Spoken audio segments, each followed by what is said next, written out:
जिस दिन भी दीपक जलाने की बात आएगी, आजसू के कार्यकर्ता जलाएंगे और झारखंड को रोशन करके दिखाएंगे। आज किसी गांव के लड़के को भी सीएम बनाएंगे, बोलेंगे पैसा बांट दो 25-2500 रुपया, वो भी बांट सकता है। ये पॉलिसी नहीं दी। इस केंद्रीय सभा में आप सभी लोगों को ये भरोसा दिलाते हुए यहाँ से विदा लेता हूँ कि आज से मैं आपके पार्टी का सदस्य हूँ, आपके परिवार का सदस्य हूँ। आइए मिलकर कि झारखंड को सींचते हैं, संवारते हैं, बिरसा के सपनों का झारखंड बनाते हैं। चाहे वो झारखंड की स्थानीय नीति हो, चाहे वो झारखंड की नियोजन नीति हो, चाहे वो झारखंड की पुनर्वास नीति हो, चाहे वो झारखंड के नौजवानों के नियुक्ति का सवाल हो, चाहे वो झारखंड के अंदर खाली पड़े सरकारी पद हो, चाहे वो पेपर लीक का मसला हो, इन सभी सवालों पर झारखंड के एक एक के आजसू कार्यकर्ता सड़क से सदन तक संघर्ष करने के लिए तैयार रहेंगे। आजसू पार्टी के केंद्रीय अध्यक्ष और झारखंड राज्य के पूर्व उप मुख्यमंत्री आदरणीय सुदेश कुमार महतो जी को अपना झारखंडी जोहार पेश करता हूं, प्रणाम पेश करता हूं, नमन करता हूं।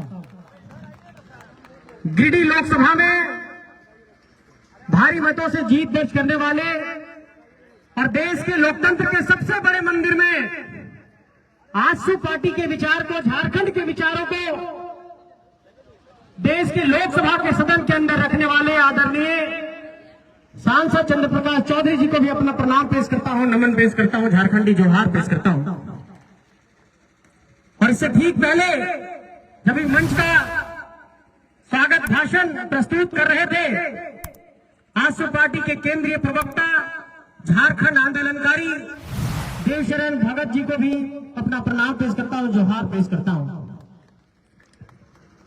और कहते हैं कि जब कोई उम्मीद की लौ जलती है और उस उम्मीद की लौ में अगर एक दिन का भी एक चिंगारी भी जगमगा रहा होता है तो उसको सलाम करना चाहिए। तो मांडू के विधायक तिवारी महतो जी को भी अपना प्रणाम करता हूं, नमन करता हूं।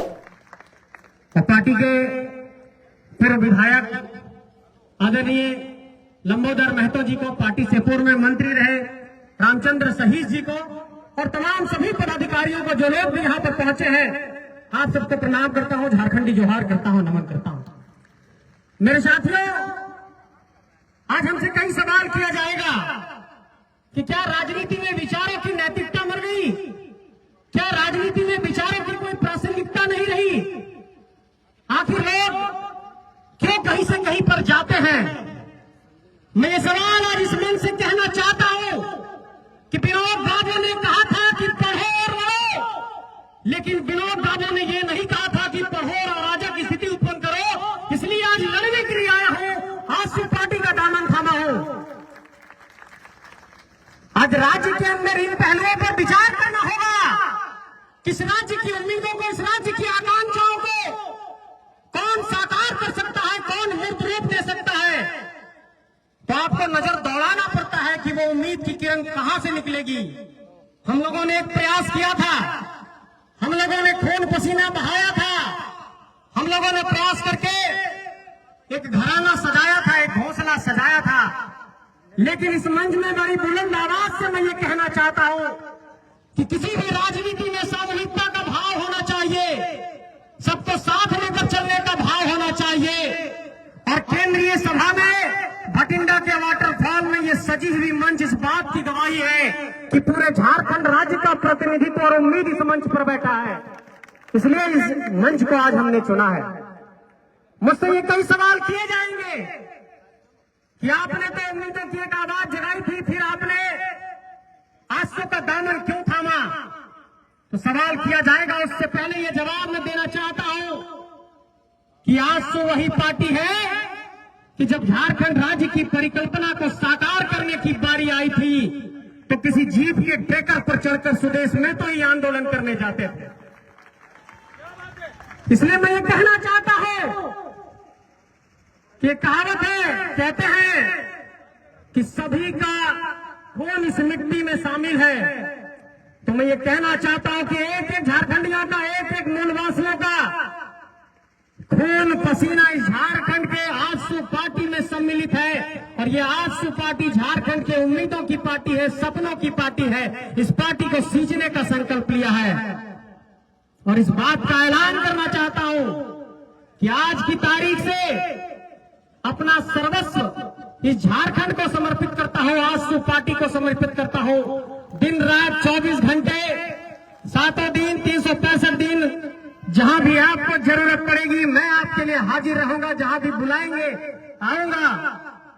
और इस बात का ऐलान करना चाहता हूं कि मेरी प्रतिबद्धता अपने राज्य के लिए है, झारखंडी माटी के लिए है, इस बिरसा मुंडा की माटी के लिए है, विनोद बाबू की माटी के लिए है, निर्मल महतो की माटी के लिए है, तिलका मांझी के लिए है, नीलांबर पतांबर के लिए है, सिद्धो कानू के लिए है, शेख भिखारी के लिए है, नादिर अली के लिए है, जयमंगल पांडे के लिए है। मेरा ना कोई अब व्यक्तिगत लक्ष्य होगा, ना ही कोई व्यक्तिगत महत्वाकांक्षा होगी। अब सिर्फ एक ही महत्वाकांक्षा है कि झारखंड को सुंदर बनाना है, कि झारखंड के विस्थापितों की आवाज को बुलंद करना है। और इसी धनबाद में कुछ दिनों पहले गोलियों की आवाज सुनाई दी थी। इस धनबाद के भीतर हमेशा गोलियों की आवाज सुनाई देती है, लेकिन उन ताकतों को यहां से ऐलान करना चाहता हूं कि हमारी धरती पर, हमारे ही जमीन पर, हमारे ही घर के किनारे अपना घर बसा करके जो लोग यहां पर रंगदारी और माफियागिरी की जुर्रत दिखा रहे हैं, उसको आजसू पार्टी उसी के लहजे में आने वाले वक्त में जवाब देगा। इस बात का भी मैं ऐलान करना चाहता हूं। चाहे वो कलम से लड़ने की बात होगी, चाहे नीतियों से लड़ने की बात होगी, चाहे सड़क पर संघर्ष करने की बात होगी, चाहे झारखंड के कोने कोने में जाकर एक एक बूथ कमेटी की बनाने की बात होगी, पहली पंक्ति में आपका भाई लड़ता हुआ दिखाई देगा। इस बात का आपको संकल्प दोहरा रहा हूं। मैं ये कहना चाहता हूं आप सबसे कि एक निराशा का भाव आजसू पार्टी के कार्यकर्ताओं के अंदर अलग तरीके से भरा गया, लेकिन मैं ये कहना चाहता हूं साथियों कि आप अपने परिणाम का जब विश्लेषण करिएगा तो आपने जिन 10 सीटों पर लड़ाई लड़ी थी, उन 10 सीटों पर आपका प्रदर्शन काफी बेहतर रहा है। इसलिए इस बात की मैं वकालत करता हूं। अभी कह रहे थे केंद्रीय प्रवक्ता जी कि जितना खेती करेंगे विश्लेषण तो उतना ही का होगा। तो खेती हुआ 1 कट्ठा में, इसलिए 1 कट्ठा का विश्लेषण हो रहा है। जब 1 एकड़ में पूरे 81 सीटों का विश्लेषण होगा आने वाले वक्त में, अगर हम लोग ऐसा कोई परिदृश्य बनाते हैं तो हमारा और आंकड़ा बढ़ेगा, हमारी ताकत बढ़ेगी। बात मैं कहना चाहता हूं। और चूंकि पार्टी के केंद्रीय अध्यक्ष यहां पर मौजूद हैं, इसलिए मैं ये कहना चाहता हूं, बड़ी जिगर के साथ कहना चाहता हूं कि वैसे राजनीतिक दल जो इस बात की उम्मीद लगाए बैठे हैं कि झारखंड के उम्मीदों के प्रतिनिधित्व करने वाले दलों को अपने ताकत और पैसे के बुनियाद पर नेस्तनाबूद करेंगे, उन लोगों को ये जवाब देना चाहता हूं